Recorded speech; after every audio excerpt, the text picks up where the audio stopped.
Hovorí sa, že Vianoce sú najkrajšími sviatkami v roku. Verím, že to bude platiť aj o tých tohtoročných. V najbližšej hodinke však budeme spomínať na Vianoce, ktoré sú už dávnou históriou. Už je asi málo pamätníkov tých časov a dokonca aj ten región, kde sa vyberieme, sa zmenil na nepoznanie. Ale pekne po poriadku. Volám sa Jozef Polešenský a pozývam vás na spomienky, o ktorých sa možno ešte nikdy takto nehovorilo, lebo možno nebolo ani prečo. Dnes ten otáznik už je minulosťou, lebo som si zaumienil splatiť dlh svojim predkom z Oravy.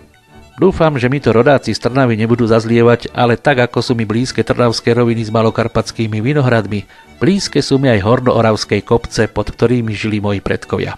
Aj keď sa tradovalo, že Orava je chudobný kraj, žili tu však ľudia s bohatstvom duši.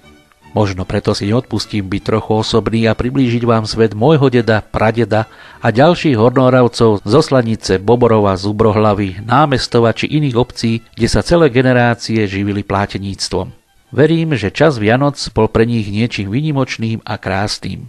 Nakoniec presvedčte sa sami. Môj dnešný hosť, pani Evka Kuriaková, má nádhernú záľubu. Hľadať a dávať do knižnej podoby príbehy ľudí z Podbabej hory či Pilska. Ako dlhoročná kronikárka obce Zubrohlava sa svojím trpezlivým zbieraním historických faktov stala uznávanou odborníčkou na dejiny Hornej Oravy. Nuž a koho lepšieho si vybrať za sprievodcu po cestách a necestách oravských pláteníkov. Ich život mal rôznorodé podoby, ktoré sú už dnes takmer zabudnuté. Príjmite teda naše pozvanie na vianočné spomienky venované mojim aj vašim predkom. Vianoce celkové sú najradostnejšími sviatkami roka. A myslím, že od tých najmenších až po tých najstarších ich všetci očakávajú. V platenických obciach boli Vianoce zvlášť očakávanou a radosnou udalosťou preto, lebo práve na Vianoce sa zo sveta domov vracali pláteníci, ktorí vlastne od marca až do predvianočného času prežili svoj život na cestách celého Uhorska a mnohokrát zašli aj za hranice Uhorska, dokonca aj za more, až na brehy Severnej Afriky alebo Blízkeho východu na mieste, kde sa dnes rozkladá Izrael. Spomíname pláteníkov. Možno to dnes tej mladej generácii znie to slovko cudzo. Čo by sme vlastne vysvetlili? Ako? Kto sú to tí oravskí pláteníci? Alebo kto to boli? No, oravskí pláteníci to boli ľudia, ktorí sa zaoberali výrobou, spracovaním a rozvážaním plátna skoro po celej Európe, zašli aj do Afriky, zašli aj do Ázie. Čiže boli to ľudia, ktorí sa akýmkoľvek spôsobom zaoberali plátnom. To znamená od zasiatia ľanu, cez jeho spracovanie, cez súkanie niti, cez tkanie, až po jeho konečnú úpravu v mangľovniach a vo farbiarniach. Oravské plátno bolo veľmi cenené práve preto, že bolo maľované alebo farbené indigom. A indigo bola farba, ktorá nikdy nevybledla, ale naopak jeho farba bola čím ďalej, tým intenzívnejšia. Keď vznikli prvé farbiarne v 18. storočí, prvé boli založené v Slanici a začali sa farbiť indigom, vznikli aj ďalší remeselníci, ktorí napríklad vyrábali vzory. Dodnes sa v archíve Oravského múzea na Oravskom hrade nachádzajú formy plátenické, ktorými sa potlačalo plátno takou vlastne negatívnou formou. To znamená, že sa miesta, kde nemali byť potlačené, tak na tie sa nanášala taká zvláštna zmes a potom sa mačali do toho indiga a vlastne ostal vytlačený, alebo lepšie povedaný nevytlačený vzor.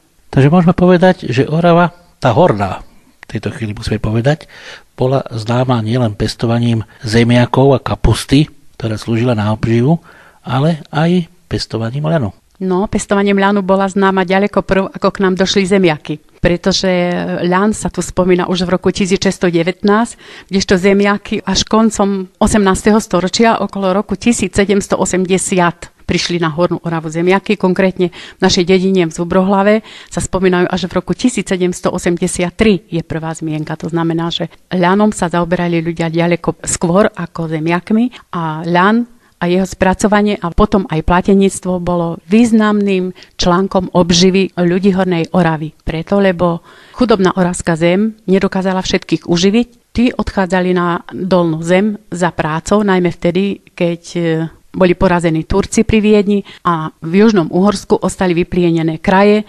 Naši ľudia sa tam pustili za prácou, roznášali tam plátno a vlastne tak sa roznieslo oravské plátno do všetkých kútov Uhorska. To môžem potvrdiť, aj keď som už tá súčasná generácia, ale ako som zistil nie tak dávno, môj dedo sa narodil až v Dalmácii. Takže až tam smerovali, a to ešte nebolo až najďalej, kroky oravských pláteníkov. No aj my máme v dedine viacej ľudí, ktorí sa narodili Marošľuduš v Rumunsku alebo Vincudesus v Rumunsku a v rôznych iných krajoch. Mnohí sa narodili v Budapešti, niektorí vo Viedni. Áno, naši ľudia sa narodili po celej Európe a niektorí sa vrátili, niektorí ostali v tých krajoch, kde mali svoje obchody. No dnes už sú to len spomienky. Možno teda zaznamenané kronikami, ktoré ste mali možnosť vidieť, ale predpokladám, že tých informácií už veľa nie je. No ja som mala to šťastie, že som ešte zažila ľudí, ktorí sa zaoberali plateníctvom. Vtedy som síce ešte bola malá a tak veľa som si nezapamätala, ale našla som ich deti, ktoré už síce tiež nie sú medzi živými, ale keďže ja sa s tým zaoberám už skoro 40 rokov, tak veľa spomienok na to, čo zažili ich rodičia vo svete, sa zachovalo. Takže mám dosť spomienok na platenický život, na to, aký bol ťažký a čo všetko museli plateníci zažiť na svojich cestách. O nich budeme hovoriť po pesničke, aby sme si trošku odýchli. Dáme si hudobnú pauzu a opäť sa vrátime k oravským pláteníkom, ich cestám po Európe a hlavne tým vianočným návratom na Hornú Oravu.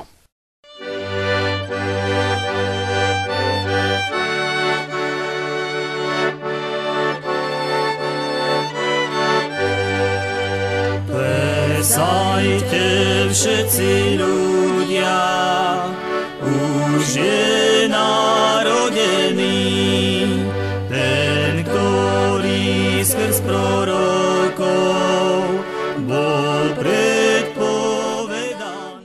Opäť sa vráťme s naším dnešným hosťom, pani Evkou Kuriakovou, kronikárkou, propagátorkou oravskej, presnejšie hornooravskej histórie medzi oravských pláteníkov.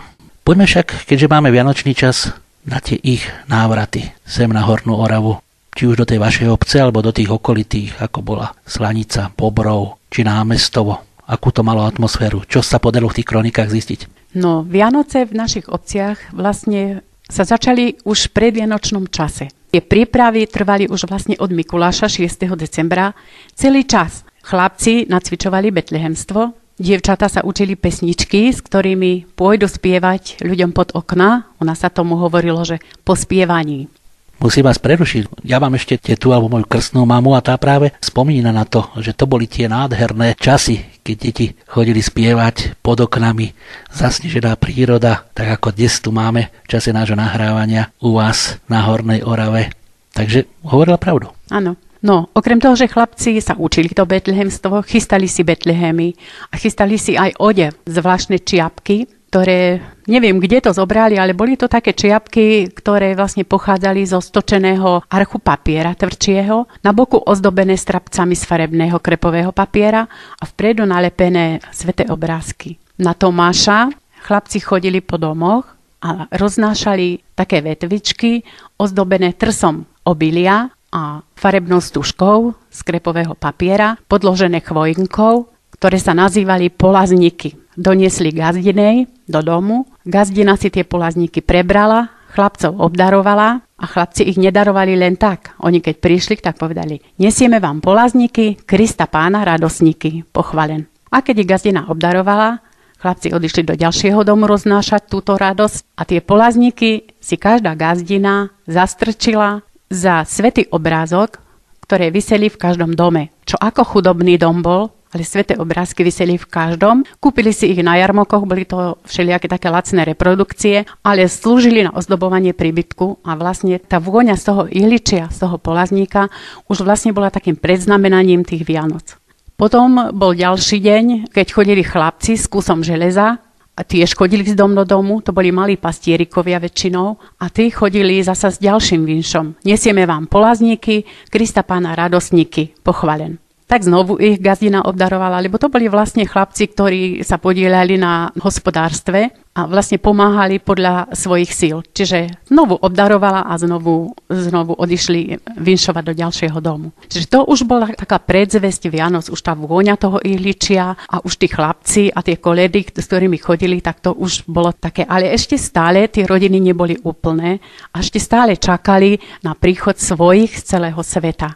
Chystali domovy, bielili gazdine, aby mali pekné, vybielené domovy, keď príde muž, alebo syn, alebo zať, alebo ktokoľvek z celého sveta domov. A tešili sa na to, čo im zo sveta donesú, pretože ani jeden pláteník sa domov nevrátil s prázdnou rukou. Každý doniesol niečo tým svojim. Okrem toho, že doniesol veci, poživeň, ktorá sa neurodila na Hornej Orave, tak okrem toho doviezol, keď to bol chlapec, tak dievčaťu svojim doniesol šátku, mašle do vlasov. Ale keď to už bolo taká lepšia známosť, že už pomýšľal na ženenie a bol dobre zavedený pláteník, ktorému sa darilo, tak doniesol svoje vyvolené aj na pätoro šiat. A to už čo si v tej dobe znamenalo. No, to by znamenalo aj dnes.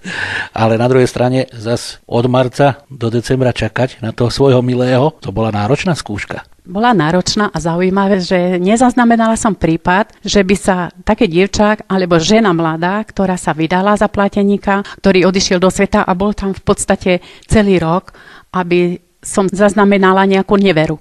To sa nestalo. Oravské ženy boli verné svojim pláteníkom a preto pláteníci sa málo kedy ženili vo svete. Oni sa vrátili domov a tu si vyberali nevestu. Ale ku tomu sa ešte dostaneme, lebo to bolo až po sviatkoch vianočných. A my skúsme ešte tie vianočné sviatky, lebo moja teta, alebo krstná mama, spomína, že ako dieťa stará mať navarila alebo zohriala karamel, spálenú, to zriedila, že to bol taký dobrý elixír, že sladké to bolo a veľmi to chutilo. No, toto bol nápoj pláteníkov. Bolo to hriaté a oni toto vlastne popíjali cez celé sviatky, keď už boli doma. Oni chodili si z dom do domu, rozprávali si príbehy, ktoré zažili, lebo každý bol v inom kúte sveta. Tí, čo chodili so slaničanmi, tak tí sa dostali úplne do iných končín Uhorska, ako napríklad tí, čo chodili s osaďanmi. Lebo jedni chodili do Carihradu, druhí chodili do Sedmohradska, tretí chodili po Viedni, po Rakúsku, štvrtí chodili po Slavonii, po Chorvátsku. Čiže oni sa vlastne dostali každý do iného sveta a preto boli zvedaví, čo sa stalo na tých ich cestách, ktorému a kde, čo zažili. Čiže oni si chodili každý deň, si posedávali tam v tom dome a tam si vlastne rozprávali tie príbehy, ale to už bolo v čase, keď už boli doma. Ešte by som chcela povedať, že vlastne tie rodiny, keď ich očakávali, tak očakávali ich s radosťou, že sa stretnú, ale veľakrát aj so strachom, či sa vôbec vrátia domov. Lebo sa stalo, napríklad keď sa zatúlali do Afriky, tak nebola šanca, aby sa na Vianoce vrátili a oni vlastne aj 2 roky nevedeli o svojich blízkych, či žijú. Stalo sa, že vo svete ťažko ochoreli a zomreli. Stalo sa, že sa utopili na mori. Stalo sa dokonca, že sa preboril pod nimi ľad. A oni ako chytali polkusy plátna, tak ťažko ochoreli, že vlastne domov ani nemohli sa dostaviť, prišli až za rok z nemocnice a ostali ležať celý život a vlastne rodina prišla do biedy. Čiže aj s napätím a aj s takým strachom čakali návrat svojich zo sveta. Báli sa aj rodiny, ktorým sa chlapi pokazili vo svete, začali piť, pretože oni sa vlastne za tovar, ktorý odobrali od kupca, celým svojim majetkom zaň ručili. Ale človek, ktorý začal piť vo svete, neraz premrhal vlastne svoj majetok tým, že veľkokupec sa poistil, keď im dával tovar. Oni sa zaručili svojim majetkom a keď sa vrátili a po sviatkoch bol porachunok, alebo komput sa to nazýval, stalo sa, že niektorí nezarobili, ale prerobili. A vlastne rodina prišla o všetko, čiže rodiny čakali s nádejou aj so strachom na svojich plateníkov. Ale všetci sa tešili, že keď prídu, že zasa bude dobre, lebo vlastne rodiny iba vtedy si užili dobrého života, keď sa im vrátili pláteníci domov, lebo doviezli požívatiny také, ktoré sa tu neurodili, ktoré tu neboli. No zaujímavé, že vlastne mali kontakt so svetom. Že na tej Hornej Orave vedeli v minulosti možno viac ako dnes.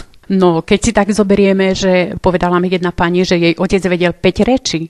To znamená, že všade, kde sa pohol, tak všade sa dohovoril.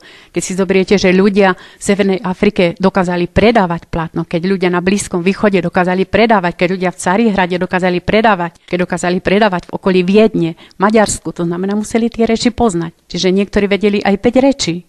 Jeden pán mi zasa hovoril, že jeho otec sa cez prvú svetovú vojnu stal pomocníkom lekára, preto, lebo sa dohovoril po nemecky. Čiže robil mu pucaka vlastne celú vojnu, si prežil trošku nie na fronte priamo v bojoch, ale trošku za frontom. No a vlastne ešte aj potom slúžil ako lekár, pretože ovládal toľko rečí, toľko jazykov. Boli to ľudia múdri, skúsení, sveta znali a znali aj viacerých jazykov, ako dneska poznáme my.